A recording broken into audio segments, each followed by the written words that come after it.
You know, usually when we talk about a gold rush on this show, we're talking about Silicon Valley. Right. We're talking about AI chips or crypto or some obscure mineral needed for EV batteries. Mm, But right now, arguably the biggest financial battleground on the planet isn't in a server farm, it's in the refrigerator at your local pharmacy. that is not an exaggeration at all. I mean, we are watching a market that analysts project will hit $100 billion by 2030. 100 billion. And honestly, depending on who you ask, that might even be a conservative estimate. That's the GDP of a small country. It's a staggering number. But what's so fascinating isn't just the sheer volume of money here. It's the war for dominance happening right now inside that market. We're looking at a classic duopoly, a real clash of the titans between two pharmaceutical giants, Novo Nordisk and Eli Lilly. And that is our mission for this deep dive. We aren't just here to marvel at stock prices. We've pulled together the efficacy studies, the supply chain reports, and the financials to unpack exactly why the leadership in this market is shifting. It's a huge shift. Because if you just read the headlines, you see shortages and miracle drugs and a lot of hype. But if you look at the hard data, you see a massive changing of the guard. It's a complete leaderboard flick. And what's surprising to most analysts is that it's happening, well, much faster than anyone really anticipated. We're going to get into the specific numbers, including one specific date in May 2024 that apparently changed everything, and the strategy that let a challenger walk in and just take the crown. It's a story about science, sure, but at its heart, this is a story about strategy and execution. So let's start with the basics. I think for a lot of people, the terminology here gets a little muddy. We hear these brand names thrown around: Ozempic, Wegovy, Mounjaro, Zepbound. Right. It feels like an alphabet soup of prescription names. But effectively, we're looking at two companies fighting over the same biological mechanism, aren't we? Exactly. To really understand the rivalry, you have to understand the weapon.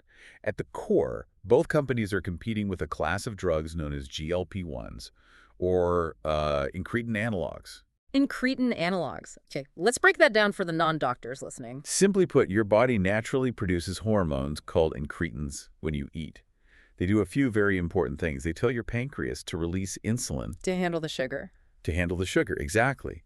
And crucially, they signal to your brain, hey, put the fork down, we're full. So these drugs are essentially hacking that communication line. They're mimicking that I'm full signal so you stop eating sooner. You got it. They're hijacking the satiety signal. Mhm. And this is where the history becomes really important to understand the current battle. Novo Nordisk was the undisputed pioneer here. Mm. They really established this modern era with a molecule called semaglutide. Which most people know by its stage name, Ozempic. If it's prescribed for type 2 diabetes, yes. Mm. If it's for weight loss, it's branded as Wegovy. But it's the same molecule. Novo got Ozempic approved back in 2017. 2017, that feels like a lifetime ago. In the pharma world, it is. Yeah. And then Wegovy followed in 2021. So think about that lead time. Novo Nordisk had, what, a 5-year head start with the diabetes version and a solid 2-year head start on the pure weight loss branding. Right. In business, that kind of first mover advantage is usually an insurmountable moat. It's huge. They had the brand recognition. They had doctors comfortable prescribing it. Yeah. Ozempic became a cultural phenomenon. It became a verb. Right. You don't usually see a drug enter the pop culture lexicon like that. Yeah. Novo Nordisk effectively owned the market because they were the only major game in town for this generation of injectables. They were the kings of the North. But then the challenger enters, Eli Lilly. And this is where it gets interesting. Lilly didn't just copy Novo. They didn't just release a generic version of the same thing. They came to market with a different molecule called tirzepatide. Mounjaro and Zepbound. Commercially, yes. Mounjaro for diabetes, Zepbound for weight loss. And the timeline here is key. Mounjaro was approved in 2022, and Zepbound only got the green light in late 2023. Late 2023. So Novo had years to entrench themselves. Yet, as we're going to see, that lead just evaporated incredibly quickly, and I want to understand why. Because you don't displace a market leader like Novo without a significantly better mousetrap. That is the key question. It comes down to the mechanism of action. We mentioned Novo uses a GLP-1. That mimics one hormone. Okay. Lilly's drug, tirzepatide, is what we call a dual agonist. It mimics GLP-1 and another hormone called GIP. So if Novo is playing a solo, Lilly's playing a duet. That is a great way to put it. Yeah. By hitting two different receptor pathways, the hypothesis was that you would get a synergistic effect. better blood sugar control, and crucially, significantly more weight loss. And that's not just a hypothesis anymore, is it? We have the data from the head-to-head studies. Oh yeah, this study is really the smoking gun for the market shift. They compared the weight loss results over a 72-week period. Which is a substantial timeline, almost a year and a half. This isn't just dropping water weight. This is long-term physiological change. Right, and the results were stark. In that time frame, patients on the Novo drug, Wegovy, lost an average of about 13% of their body weight. Let's pause there for a second. 13% is incredible. Oh, absolutely. If you weigh 200 pounds, that's 26 pounds gone. For decades, doctors would have killed for a drug that did that safely. We shouldn't minimize that. Absolutely not. It is a life-changing result. Historically, 13% is a home run. But then you look at the Lilly drug, Zepbound. Okay. In the same study, it led to an average weight loss of more than 20%. 20%. So now that 200-pound person is losing 40 pounds. Correct. I think it's easy to look at 13 versus 20 and just say, okay, that's a 7% difference. But in the medical community, how is that gap perceived? Is it really that big of a deal? It's massive. Yeah. It is the difference between very good and, transformative. When you start hitting 20% weight loss, you are approaching the kind of results you used to only see with bariatric surgery. Without the surgery. Without going under the knife. So if you are a doctor and you have two options on the table, assuming the safety profiles are good, which they are, that efficacy data makes the decision for you. You want the most potent tool for your patient. So Lilly walks in with a dual-engine jet, while Novo is flying a single-engine plane. Both get you there, but one is faster and goes further. Precisely. And that superior efficacy label is the primary engine driving this market shift. Yeah. But there's a twist. There's always a twist in pharma. Having the better drug is meaningless if you can't actually give it to people. You can have the cure for everything, but if it stays in the vat, it's worth zero. The supply chain. The supply chain. This is the invisible war happening behind the scenes that the average patient doesn't see but definitely feels. Oh, we feel it. We all remember the headlines. You literally couldn't find these drugs. Pharmacies were backordered for months. People were calling 20 different stores, driving across state lines just to get their prescription. It was unprecedented. The demand for these drugs soared so vertically that the entire industry was caught off guard. It wasn't a marketing problem. It was a manufacturing crisis. Right. In a normal market, companies fight for customers. In this market, there are more customers than there is product. So does the plenty of room theory apply here? I saw that phrase in the notes. To an extent, yes. The sources indicate that demand is so strong, there is absolutely room for both Novo and Lilly to succeed. It's not a zero-sum game. Well. But Lilly made a very specific, very calculated strategic bet. What was that? While everyone else was looking at the marketing battle, Lilly was pouring billions into factories. Yeah. They identified the bottleneck. And what was the bottleneck? The drug itself? Surprisingly often, no. It's the delivery mechanism. Yeah. These are sterile injectables. You have to grow the biological material, but then you have the fill-finish stage. Oh. You have to put that liquid into a specialized pen injector that is safe, sterile, and easy for a patient to use at home. That is high-precision manufacturing. So the bottleneck was the pen? Often, yes. And Lilly recognized early on that in a shortage market, availability is a feature. It doesn't matter if Novo was first if the shelf is empty. Right. Lilly focused intensely on ensuring they had, as they put it, what it takes to serve demand. That makes total sense. If a patient goes to the pharmacy for Wegovy and it's out of stock, but the pharmacist says, well, I can get you Zepbound, and by the way, the data says it works better, that switch is instantaneous. And here's the kicker. Once a patient switches and has success, they rarely switch back. So Lilly used the shortage to wedge the door open, and then the efficacy data kept them inside. That is a perfect summary. Yeah. And that combination, better availability plus better data, is deadly for an incumbent. Okay, so that's the setup. We have the drug landscape, the efficacy numbers, the supply chain strategy. Now I want to get to the climax of this deep dive. We promised a specific number, a specific moment where the tide turned. They were the king for a long time. But according to the market data we have, the crown officially slipped in May 2024. May 2024. Why that date specifically? That's identified as the turning point in the U.S. incretin analog market. That is the month where the lines on the graph crossed. Lilly began aggressively gaining market share, and Novo started losing it.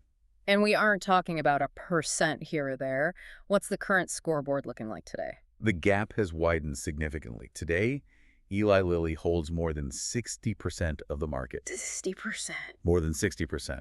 And Novo Nordisk, they've fallen to about 39%. Wait, let me just process that.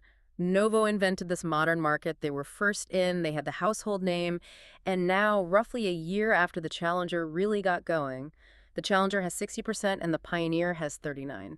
That is the reality. That is. Honestly, that's staggering. Usually, first mover advantage decays slowly. This feels like a landslide. It is a very aggressive reversal. And the source material emphasizes this isn't a blip. It's not a seasonal fluctuation or a temporary supply hiccup for Novo.